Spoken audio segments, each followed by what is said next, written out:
Good morning, everyone. Morning.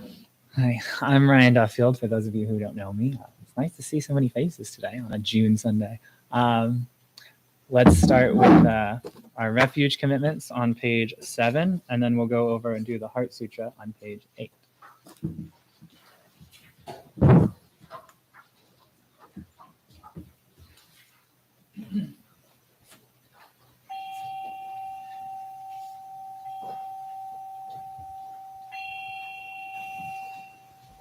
I go for refuge to Buddha, my deeply awakened mind, the living source of understanding and compassion, which must be cultivated to be known fully.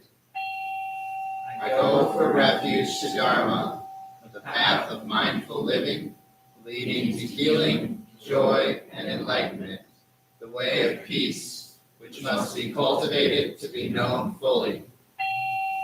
I go for refuge to the Sangha, the loving and supportive community of practice, realizing harmony, awareness, and liberation, which must be cultivated to be known fully.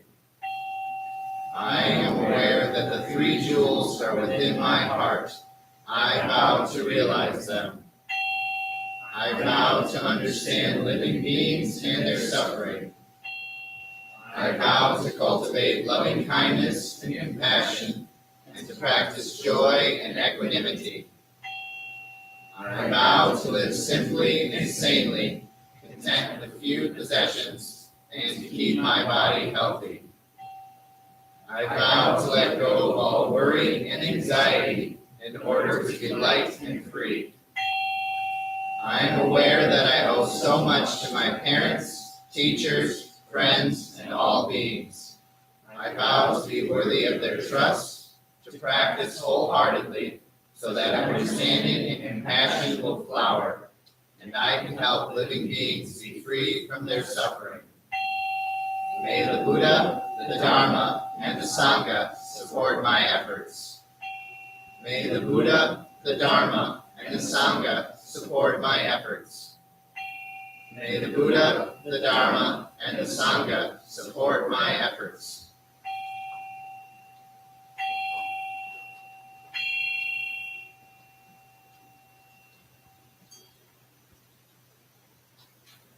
Now, the Heart Sutra on page 8, and we'll say the title before.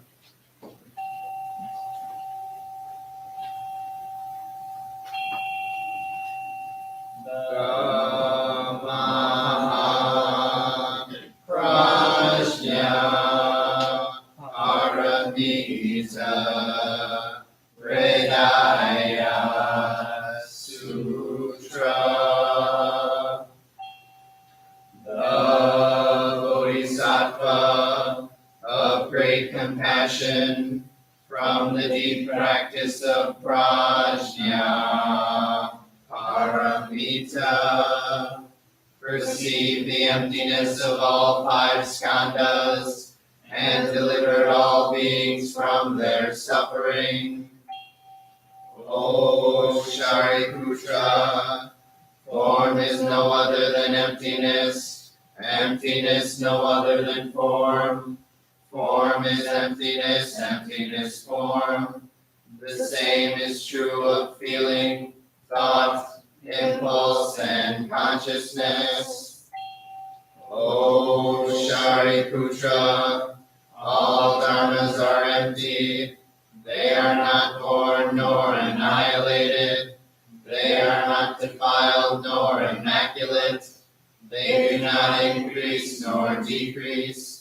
So in emptiness, no form, no feeling, no thought, no impulse, no consciousness, no eye, ear, nose, tongue, body, mind, no form, sound, smell, taste, touch, or objects of mind, no realm of sight, no realm of consciousness, no ignorance, nor extinction of ignorance, no old age and death, nor extinction of them, no suffering, no cause of suffering, no cease from suffering, no path to lead out of suffering, no knowledge, no attainment, no realization, for there is nothing to attain.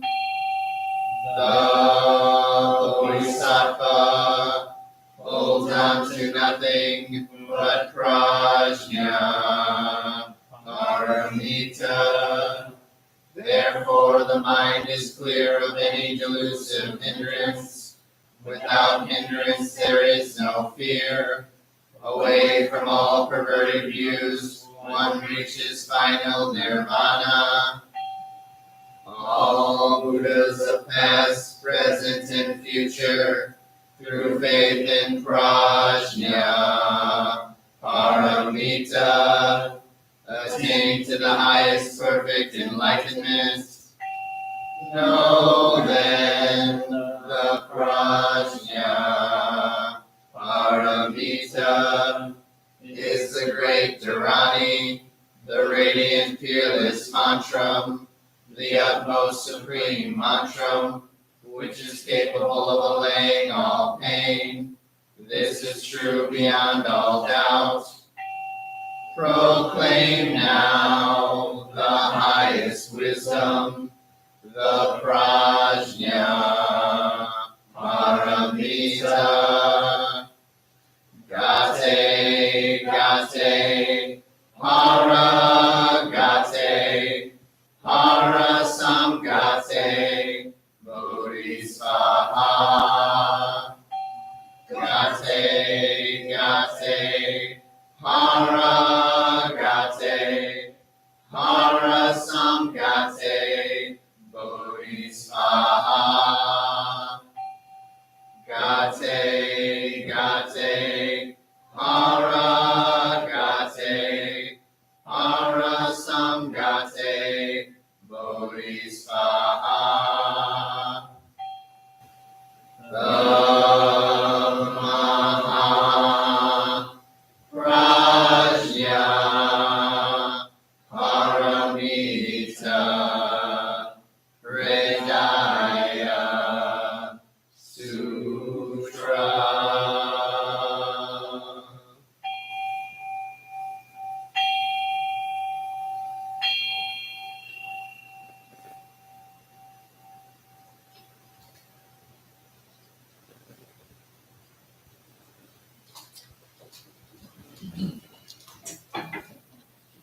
Thank you, everyone. Please be seated. No form, no feeling, no thought, no impulse, no consciousness. That's going to come up again today. So hello, I'm Ryan Duffield. For those who don't know me, I think I know most of you in here. Welcome. It's nice to see you all. So I'm going to talk today about the Five Skandhas. So a little while back, Hung Su asked the Sangha that there's anything you wanted to hear about, then to put a piece of paper in the Dana box. So we got quite a few suggestions. We're still getting suggestions. It's great. One of these was the Five Skandhas. So today I want to talk a little bit about it. So I say a little bit because we could do every Dharma talk for the next year on the Five Skandhas and barely get started. I also want to leave quite a bit of time for discussion and questions and comments and your views of the Five Skandhas and how they fit into your practice or how they don't fit into your practice. So with all that said, what can we do in one Dharma talk? Well, I have a little plan. So there are many reasons why people walk into a Buddhist temple. So I can only speak for myself. I did so because I was searching for a framework, an adequate and satisfying framework for the world, a worldview for everything, for all of this, and for everything we experience. And then the purpose of practice, in my practice and our practice, is to align our thoughts, our actions with that worldview. So I'm extremely grateful to the person who suggested to talk about the Five Skandhas, because they're highly important, but also a very technical part of our worldview. So I'm hoping today to just give you a little summary of how they fit into the Dharma, how they fit into our worldview, just so you know where to go for further research, you know whether it's important to you and which parts are important. Yeah. So last time I was up here, I talked about inner being, about how we inner are, and about how we often talk about objects in our daily lives. But when we look deeper, we realize we're really referring to patterns. Objects are a mental layer that we place on top of patterns because our eyes are out of focus. Objects are fuzzy. So we don't need to talk about objects, only patterns. And that's enough. Patterns accurately describe anything that can be described. And our universe is a wonderful, beautiful, self-moving, self-designing pattern. We don't usually think of it this way. We think of it as absolutely, completely chock full of junk. Objects that just float around. And we're an example of this pattern. We're human beings that grow out of the universe. So, I can't say it better than Alan Watts does. It's like you took a bottle of ink and you throw it at a wall. Smash! And all that ink spread. And in the middle, it's dense, isn't it? And as it gets out on the edge, the little droplets get finer and finer and make more complicated patterns. See? So in the same way, there was a big bang at the beginning of things, and it spread. And you and I, sitting here in this room, as complicated human beings, are way out on the fringe of that bang. We are the complicated little patterns on the end of it. It's very interesting. But so we define ourselves as being only that. If you think that you're only inside your skin, you define yourself as one very complicated little curlicue, way out on the edge of that explosion, way out in space and way out in time. Billions of years ago, you were a big bang, but now you're a complicated human being. And then we cut ourselves off, and you don't feel that you're still the big bang. But you are. It depends on how you define yourself. You are, actually. If this is the way things started, if there was a big bang at the beginning, you're not something that's a result of the big bang. You're not something that's a sort of a puppet on the end of the process. You're still the process. You are the Big Bang, the original force of the universe, coming on as whoever you are. When I meet you, I see not just what you define yourself as, Mr. So-and-so or Ms. So-and-so or Mrs. So-and-so. I see every one of you as the primordial energy of the universe coming on at me in this particular way. I know that I'm that too, but we've learned to define ourselves as separate from it. So that's a good start on background for our modern understanding of the skandhas. So what is a skandha? So from a distance, a skandha is sometimes mistaken for a human being. The word skandha technically translates to heaps or aggregates, but those translations aren't really going to get us very far. I actually like pile. That's what Bhikkhu Bodhi uses a lot. It's like there's a pile of stuff. So the Buddha teaches there's no permanent, unchanging self. The skandhas are what exist in its place. They're the swirling patterns that make up the being sitting in this room right now. They're the sense of self that you feel sitting behind your eyes. Now, there's a lot of highly technical stuff to be said about the skandhas. It's very valuable. There's a lot to be learned from the technical aspects. But today, not time for that. So please forgive me as I do a lot of hand waving over the details in order to convey the big picture, because I don't want to miss the forest for the trees. So briefly, there are 5 skandhas. There's form, which is your physical body. There's feelings, which are what you experience in your body. There's perception, which is the entirety of your sense experiences. There's mental formations, which are your concepts and thoughts. And then there's consciousness, which is basically your awarenesses of skandhas 1 through 4. So your body, your feelings, your senses, your thoughts, and your consciousness. So these are all then further broken down into subcategories and analyzed throughout the sutras. But we should stop and notice here that the self isn't found in any of the skandhas. It's not there. It's not in the body. It's not in the feelings. It's not in the senses. So when we look within, only the skandhas are seen. I have here, just sort of to cite my sources, the Samyutta Nikaya. There's a whole book on the skandhas, book 22 of this. And Sutra 14 is tiny, so I'll just read the whole thing. At Savati, bhikkhus, form is non-self, feeling is non-self, perception is non-self, volitional formations are non-self, consciousness is non-self. Seeing thus, he understands there is no more for this state of being. So that's the whole sutra. It's very fun. Farther in that, there's a sutra called the Honor Sutra. that I want to tell you about. So Honor was a monk who was sitting one day and was approached by 4 recluses.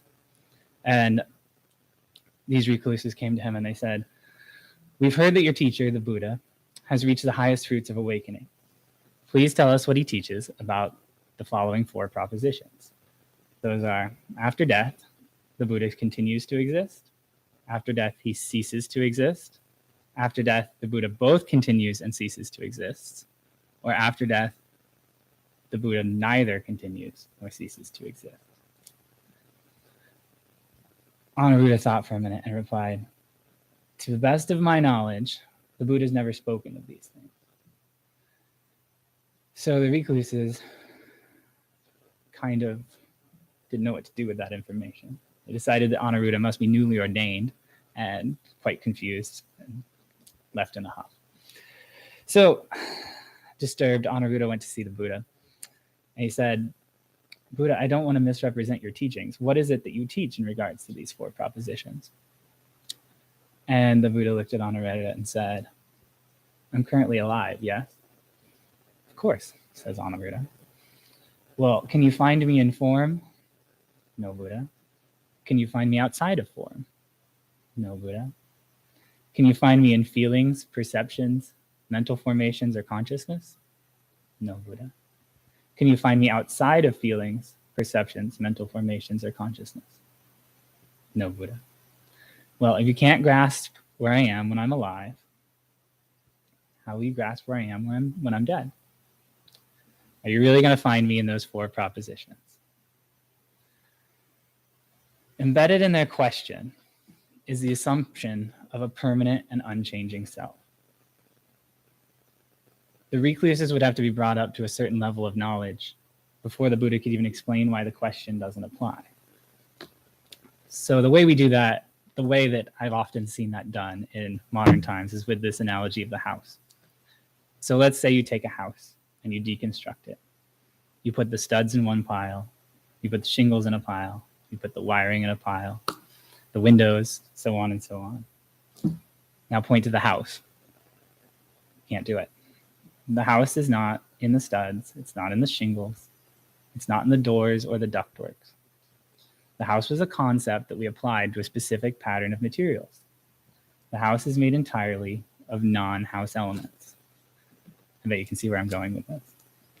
So if you're able to take a human and separate it into piles, you've got the physical stuff. You can put the skin and the bones and the hair and the teeth and all the gooey stuff into piles.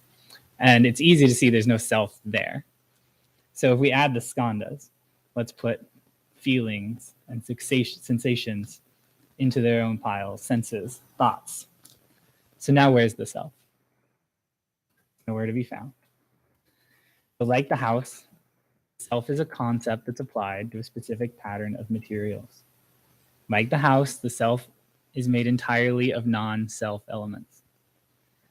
I've heard the term that we are an impermanent physio-psychological machine, which is great. And the moments we remember that, Thich Nhat Hanh teaches us, are humanity at its best. When we realize that the self is just a swirling pattern of skandhas, we can let it dissolve, and the separation between us and other beings disappears.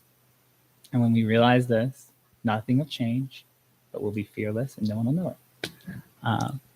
So let me read one more here from Alan Watts. Just for example, as a whirlpool in water, you could say because you have a skin, you have a definite shape, you have a definite form. All right? Here's a flow of water, and suddenly it does a whirlpool, and it goes on. The whirlpool is a definite form, but no water stays put in it. The whirlpool is something the stream is doing. In exactly the same way, the whole universe is doing each one of us. And I see each one of you today, and I recognize you tomorrow, just as I would recognize a whirlpool in a stream. I'd say, oh yes, I've seen that whirlpool before. It's just near so-and-so's house on the edge of the river, and it's always there. So in the same way, when I meet you tomorrow, I recognize you. You're the same whirlpool you were yesterday, but you're moving. The whole world is moving through you. So I have more here, but I would rather open it up to discussion. I want to hear if we have any questions or comments, or how you relate to the skandhas or don't relate to the skandhas.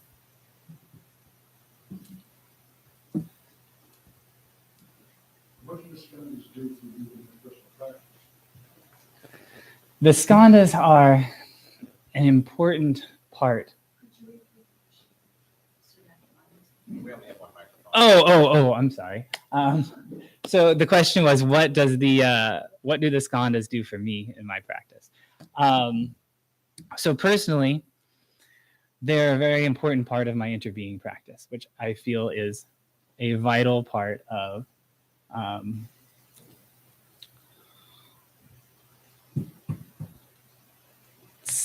separating the self and sort of feeling that we are all in this together. It's kind of the root of compassion for me. When I realize we all probably, just me. I get so caught out in selfish day-to-day.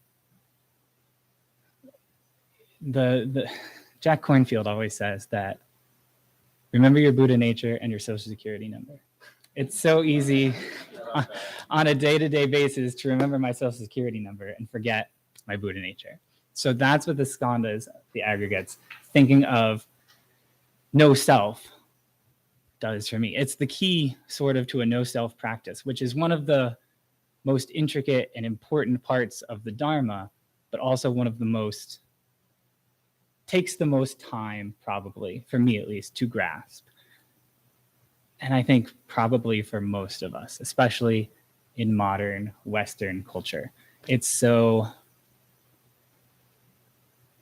we don't focus on compassion in the ways that we should. We don't focus on interbeing and being one with one another. And there's so much anger right now that if we can practice in ways that help let the self dissolve even a little bit, even for microseconds, sometimes that's enough to then walk around for the rest of the day and be like, oh, right, like we are all part of this same ocean. We are, waves in this ocean. We are leaves on this tree. And what we do to each other affects us and ourselves. The guy that has the factory that pollutes the air has to breathe that air too. And when the skandhas help me to remember that.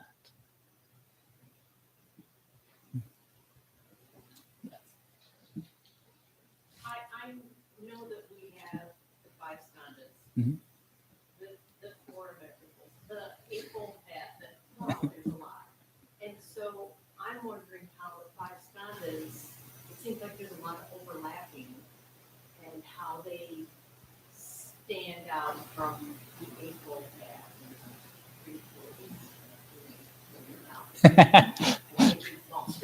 Absolutely. What the focus is there.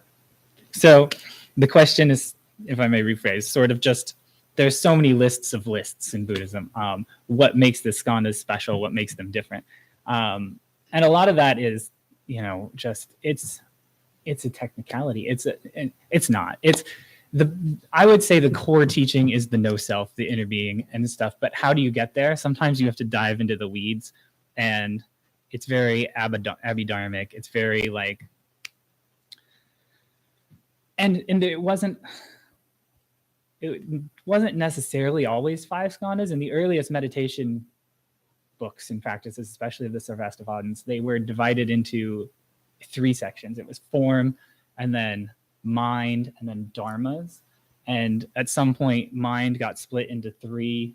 The other 3 of the skandhas and dharmas got dropped specifically. And then, so it could have been 80 skandhas. It could have been 2, and we probably would have gotten to the same place. It's very much, it's the system that is used. And is this specific system, it's not arbitrary, but yeah. So it's the stepping stone for me to get to non-self. That's what I use it for. And so do you need to remember the 5 skandhas? Like, what they are? Probably not. That's why I kind of glossed over the technical stuff. You could dive super deep into this stuff of like which this skanda is really a path between that one and this one, and where does karma fall? It's like subsumed under the fourth skanda, though in reality it could really kind of be a sixth skanda almost. But see, now I'm getting technical, and I feel like this doesn't really lead anything to your day-to-day practice. So do you, as far as the list of lists go, if we can follow the Eightfold Path, if we follow the 5 precepts, that's enough for almost, everyone. And then when you think you want to find out more about no self, this is a good list to start with and to try to dig through it and figure out how the Buddha got there, how we can get there, and how we see it, in my view. But I'd love to hear rebuttals or responses. I would like to respond to you're kind of conflating things that you don't need to. Think of the Four Noble Truths as a definition of human nature, of why we are what we are. Think of the Eightfold Path as a definition of how we should, forgive me, not how we should, but a proper way to act so that only wholesomeness will happen. Now, the 5 Skandhas are a technical definition of this body. So they're different. The 5 Skandhas are defining the body or the chair, because the chair's, never mind. But defining my body. The Eightfold Path is giving me suggestions as to how to live. So there's 2 totally different points there. And as Jing Su said, there's a dictionary we have, and the last 200 pages is a list of lists. It has the 1s, the 2s, the 3s, the 4s, the 5s, all up to 101, I think.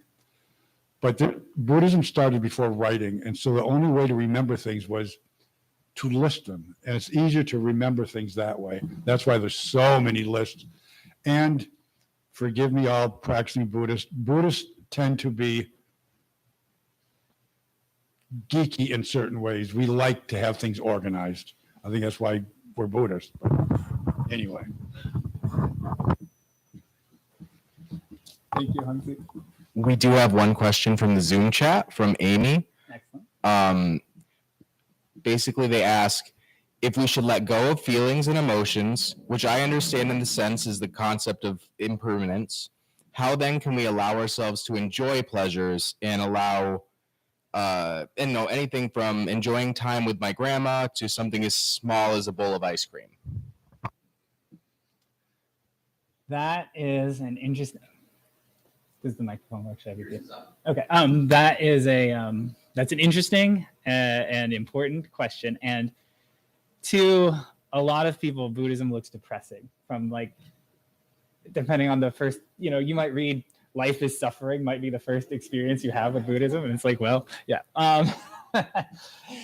So I suppose the actual answer to that is that the Buddha speaks that even these good experiences these positive experiences are dukkha in a way, because they're impermanent. They will disappear. They will disappear quickly most of the time. So there's dukkha that is negative and there's dukkha that is positive, but that's still those lack of feelings. If I find that in a person and that person leaves or something happens to that person, I am now feeling sorrow. So by, I don't want to say eliminating, by not being attached to our feelings as they arise, we can live this life that is full of equanimity and compassion and joy, that is not related to outside stimuli and outside, and the world around us, which we can't control. Yeah, I think that sums it up. Though I would love to hear other opinions. Yes. I don't get it. Kind of like it's like if you're like in a relationship, Mm-hmm. it's like codependent. You don't love yourself, you expect that out of somebody else. And that person could pass away, go away in any kind of form. So once you build it within yourself, you no longer need it from somebody else. You have somebody or something or concept. You are it yourself. Absolutely. I think that really nails it. Yeah, we find a inner peace. At least that's the goal. If you could say those words. There's so that, yeah, we're not dependent on the whims of the world, because it will always let us down if we have expectations.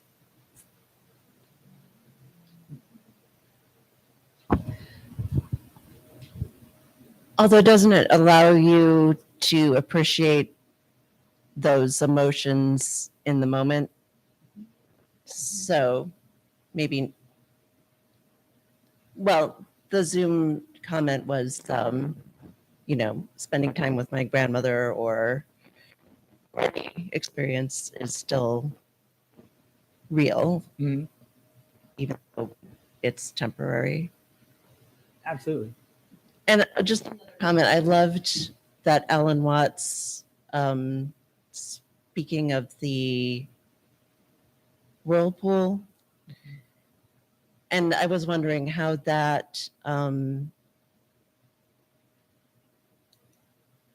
sort of recognizing another person as a pattern helps compassion. Yeah. So the first question was, can we enjoy those experiences temporarily, those positive experiences as they're temporarily happening? And yes, absolutely. There's I believe it was a Zen master quote where he had a favorite teacup, and one day his apprentice broke the teacup when they were bringing him tea, and he, I guess, was fine with it because the teacup had always been broken in his mind. He knew that it would always break, and so he got to enjoy the time he had with the teacup every day, and didn't have to worry about the sadness and the clutching and the clinging and to the thing as it was, because it would definitely change. The second part was the whirlpool, and how does that help you relate to other people? And it definitely does, and also helps me relate to myself in a way that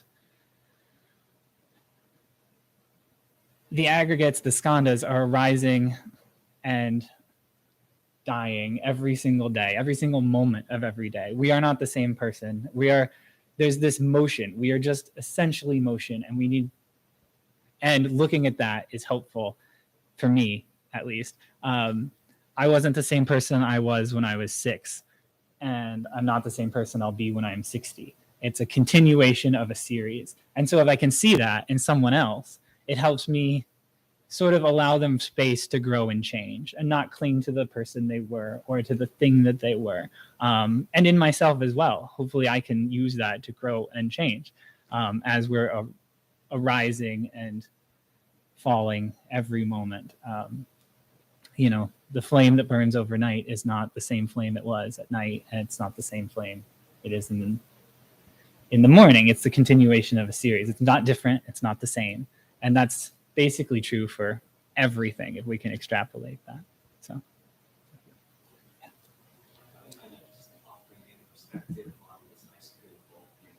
I really love this question. it's fantastic.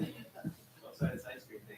So the thought that came to mind from this perspective was imagining myself eating this bowl of ice cream, going, this is impermanent. I shouldn't enjoy it. I was like, well, I'm missing the point of eating ice cream. At that point, I'm going to be just adding more suffering. So the thought that just popped to mind is, we'll just eat the ice cream. And it's like, whatever experience I'm having while eating this ice cream is what I'm having. If it's enjoyable, great. If it's not, it's not. And to not think to myself in the moment, but this ice cream is going to be gone soon. Or, man, I wish I had more ice cream in the future. Or just these moments won't last. Yes. Absolutely. That's the only thought that comes to mind. No, absolutely. There's no better way to say it than what you just did. I have a 4-year-old. No, I have a 4-year-old who just loves dessert, and that's immediately upon getting dessert. Well, can I get more dessert? The ability to enjoy it is what we're looking for, and we don't have to become attached to it so that we're worried about it leaving. Yeah. And also it means That's absolutely true.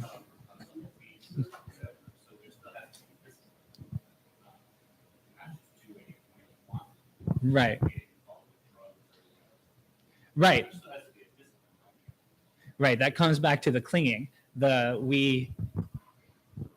It's useful to find a way to enjoy the ice cream without becoming attached to it. So I'm not freaking out that it's going to be gone soon, and I'm not just hoarding it to keep ice cream coming and keep this sense pleasure that I'm feeling, which is not the self, going. So. This whole sense of self issue, I think, is really important. I think humankind must create some sense of reassurance, but who I am this, I am part of that group, I am special, I am unique. And I think I personally, when I look out at the world and watch the news, I see this continual self of who I am. I'm in this box. And I think what that does is it creates a universal grief. Because I think once you truly embrace non-self, compassion comes on the heels of that. And for me, that is a challenge when you take a look at politics or people's behavior towards one another. I guess that's the point. Once you truly do embrace non-self, compassion follows. And for me, that's the larger challenge. Because I'll just give you an example. So what's happening in Ukraine right now? I mean, things of this nature are happening all over the world. So this is just one. And I really practice this when I think about those people in power in Russia or wherever it might be. I have to, if I truly believe in non-self, I also have to feel compassion towards that group of people. So. Yes, I have let me see if I can find it just in 30 seconds. No. No, I can't. But yes, there's a lot of literature out there on suffering right now that I have been finding extremely helpful. Once we do unlock some compassion, there is this just universal suffering that floods in, and how to avoid the bitterness that comes from the burden, I guess, that we are all expected to bear once we start seeing the world through the eyes and finding that joy, not clinging to the burdens either, and the negative dukkha in the same way that we don't cling to the ice cream. It's difficult, and it's all an inversion of the same coin. So, yeah. You practice every day for like the rest of your life. Stare at a wall for 4 hours a day. No, that's the practice. It's really difficult, and there are people who practice their whole lives and can't figure out the non-clinging, and that's what the rebirth aspect of Buddhism gets to. We're trapped in this cycle of samsara. We may cling for this life and another life and 7 more, or 10,000 more, until we can really embrace the Dharma in all the ways that would help us to prevent it. And I'm sorry that I don't have a better answer. I wish that I did. Jing Su, could I answer you? Just very quickly, I don't mean to interrupt, but By all means. how do you practice that? How do you do that? There's one foundational teaching in Buddhism that may help you, and that is impermanence. Nothing is going to last forever. So anything you have, anything that you love, anything you hate, anything you want to change about yourself, nothing is going to last. So if you think about Joshua's ice cream, it's going to be gone. He'll eat it, or somebody else will eat it, or it'll melt. So whatever I'm attached to, and that's the word here, attachment, whatever I'm attached to, I have to remember it's not going to be here forever. And that could be a person, an idea, a thing. And if just carry that knowledge with us, and that may help.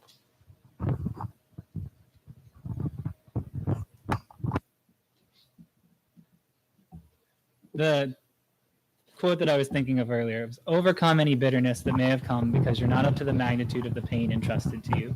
Like the mother of the world who carries the pain in her heart, you're sharing in a certain measure of that cosmic pain and are all called upon to meet it in joy instead of self-pity.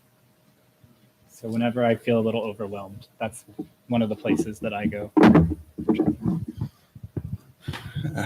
This discussion just reminded me of, so for myself to practice non-clinging, I do it in small things. The ice cream is a really great example. I just wanted to share another example. So some time ago at work, I park in the same parking spot every day. It doesn't have my name on it. It's just my spot. Everybody kind of has one, right? You park there. Well, I leave for lunch and I come back. And when I come back with my food, someone else is parked in my spot. And I'm, someone's parking in my spot. I got to park over here. But I realized at that time that my attachment to the parking spot caused me dukkha, because when I didn't have the spot, then I was upset. And of course, I realized how ridiculous that is. Thanks to the being here and the practice. But so what I did was I realized that I had this attachment to the parking spot, and so I started parking. That was it. I'm not going to park in that spot anymore. I'm parking a new spot every single day. So I parked in a different spot every day, and I did that for a couple of weeks. And then I kind of realized, I think, that this practice of actively avoiding my parking spot was also a thing, right? This is a different thing. And now I'm avoiding it. It's open, but I can't park there. So through all of that, I realized what I think is the partially correct, maybe, is that it's okay to park in the parking spot, okay? But it's also okay for someone else to park there. And when someone else parks there, just park in a different one. Have non-attachment in that way. So it wasn't that I couldn't park there, that I could park there. It was that it didn't matter. It didn't matter. There's 100 spots. I can park in any of them. So that's what. Thanks. Oh, I'll go after you. Bless your heart. This is a really great conversation. I would just, it just makes me think that when I first started practicing Buddhism, I thought my goal was to sort of eradicate or eliminate my attachments. And what is easier for me is to realize that all of this is to help me be in relationship with my attachments in a different way, to notice them. And then when I notice them, to walk back to the space that I want to be with them, rather than thinking I just have to quit cold turkey with these things, or not enjoy ice cream, or not park well, you know what I mean? It's like sometimes it's easier for me to just notice when I'm feeling attachment about things, and then make decisions about how I want to do those things. And all of these lists are just really helpful frameworks that I'm never going to memorize, but dealing with them one at a time, like noticing attachments, and even all of this about the Five Skandhas, super helpful when you're thinking about compassion and the non-self. When I need to think about the three poisons, then it's, let's focus on those things. They're tools to help us sort of be on this road of being humans, not necessarily commandments or a map or something like that. At least that's how I am with them. Absolutely. Will your life be better if you memorize every one of these lists? Exactly. But when you can take the time to practice one and maybe practice another one, and then maybe it will be. Yes. Shane. It's okay. Thank you for this discussion. I'm reminded of Avalokitesvara, the Bodhisattva of great compassion, and that translates to he who hears the cries of the world. and just being able to hold space for that. And I'm also reminded of the question about spending time with your grandmother, spending time with your loved ones. You don't want to attach to that, but you want to be in the moment. The Buddha says to do it when you're feeling something, feel that, but don't attach to it. And again, I heard this, instead of letting go, don't grab on in the first place, because and that's a lot easier said than done. But just remember the importance of the time you have with everyone on this planet, all your loved ones, and to really cultivate that. And it's okay to grieve when you lose that, but not to wallow in it. So I just wanted to say that. No, that's excellent. Thank you. We should probably move on to our closing gathas before we get too long for the, what's that? Meditation. You're right. We should move on to meditation. Let's prepare ourselves for a short meditation today. One more thing. It's from the Zoom chat. It was just a follow-up from Amy's question. Okay, so Amy responded and asked, so it's okay to allow ourselves to feel the joy, but don't become attached to it, which is obviously a hard concept to understand and even harder to practice in real life. And then she kind of moves on. It's a second. There was many people responding, so it took a second. Essentially, she asked about recognizing the impermanence when you're feeling something unpleasant as well. And I suppose the question is, how can you kind of, balance these two in real life? The practical value of them. Exactly. Yeah. Yeah. It's practice. It's training your mind. That's what we're here to do mostly. It's because we react so instinctively to everything. We stub our toe, we get angry. In that practicing to build this little separation so that you can see this is a pleasant moment, I'm enjoying it, and it will go. And this is an unpleasant moment and I'm not enjoying it, and it also shall pass. I think we practice so that we get there eventually. So thank you. One sec. She also kind of recognizes the fact that not becoming attached to pleasant things is much harder than, telling yourself pain will end. And I just wanted to recognize that before we close. Yeah, absolutely. Excellent. Thank you. Okay, let's prepare ourselves for meditation.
Thank you, everyone.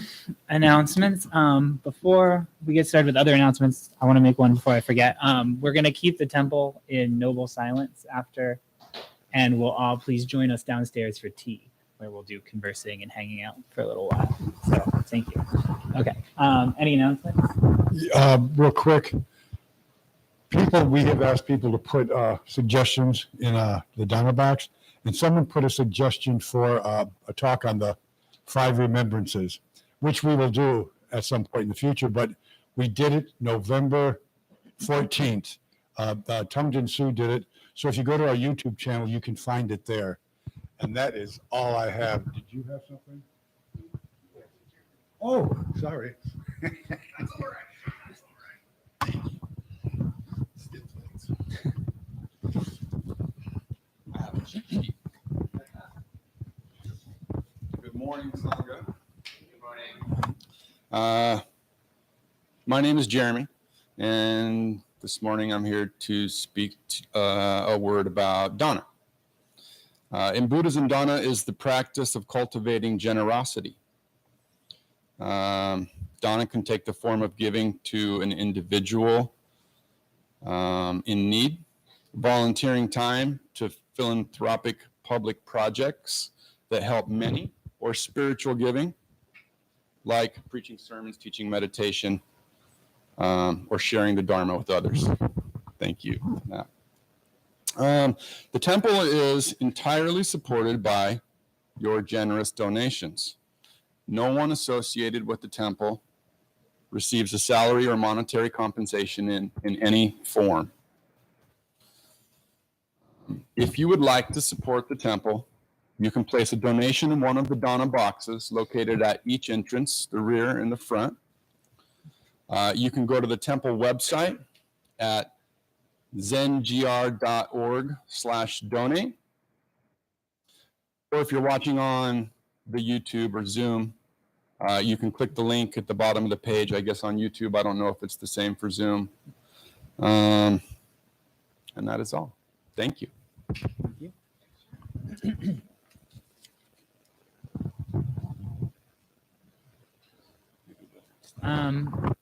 In the fall, we'll be having a Precepts class. I'll be teaching it. It starts in September, runs through the end of December. It roughly matches the fall semester of schools. So it's a fairly intensive class. There'll be journaling and discussion groups, and we'll help to clean the temple before service and memorize the Heart Sutra, that kind of thing. And it'll culminate in a ceremony where you'll receive the 5 precepts. And that's kind of a thing we do here every so often at the temple to like go on to other classes and other things. So if anyone's interested in that, please go ahead and email me. It's rduffield@zengr.org, or you can just email any monk, or it's in the newsletter. So yeah, just reach out, and I'd like to get to know you, and we might do some summer reading just to have some fun beforehand. So yeah, just think about that.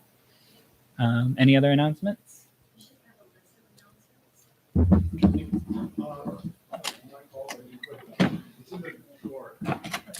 Okay. Okay, June details for June events can be found at zengr.org. What time? Our Lojong is tomorrow. Excellent. Our Lojong celebration is here. Gaji Su will be leading that at the temple. We have a Radical Dharma book club, which is the first Wednesday of each month on Zoom, led by Jing Su. Dharma and Sutra discussion groups every Thursday morning, run by Hung Su, and Board of Director meetings are the 4th Sunday of each month. Those are open to the public if you'd like to attend. And we have Buddhist-based recovery meetings every Monday, Tuesday, Wednesday, and Friday, mostly here, sometimes at the Alano Club. So for more information on any of that, visit zengr.org. Thank you. All right, now our closing gathas, I think. Absolutely. Yes, so the Dharma hall here let's all move downstairs. We'll keep this a sacred space, and we can move down there and have tea and hang out and all of that. Yeah. You don't need to do anything with the cushions. No, just keep it. Nope, keep everything as it is. Thank you. And thank you for all the help for cleaning up these past few months of the. Yeah. Yeah, exactly. Okay. Let's do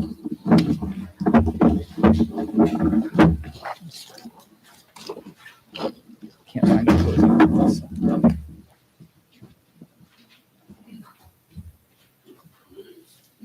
And we say together, for all unskillful actions ever committed by me since of old, on account of my beginningless greed, anger, and ignorance, born of my body, mouth, and thoughts, now I atone for them all. Vast is the robe of compassion, a formless field of benefaction. I wear the Buddhist teachings for the benefit of all sentient beings. All beings, one body, I vow to liberate.